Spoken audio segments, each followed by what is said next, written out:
Hi everyone, the Simple Dad here. In this video, I'll show you how to add Instagram story to a highlight in 2025. So if you're new to Instagram and you've added a story on Instagram and you want to save that story into a highlight, then let me show you how to do this. So before you begin, first go to your app store. Here you want to go ahead and search for Instagram and make sure that's been updated to the latest version. Once updated, open the app.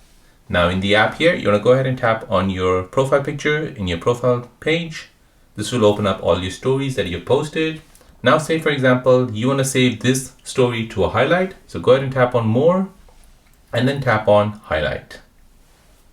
Now once you do this, this will ask you what highlight you want to save it to. So I've already got some saved highlights. However, I want to create a new highlight.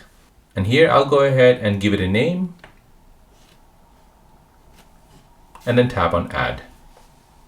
Now this specific highlight will go into the Feb 2025 highlight which I've just created. Tapping on it will show you the highlight, and this is where the highlight you'll see on your profile page. So there you go guys, that's how to add an Instagram story to a highlight in 2025. If you're new on the channel and you want to find out more about your iPhone, your Android phone or any other social media apps, then don't forget to subscribe to this channel to become a part of the Simple Dad community. Hit the like button if you find this video useful.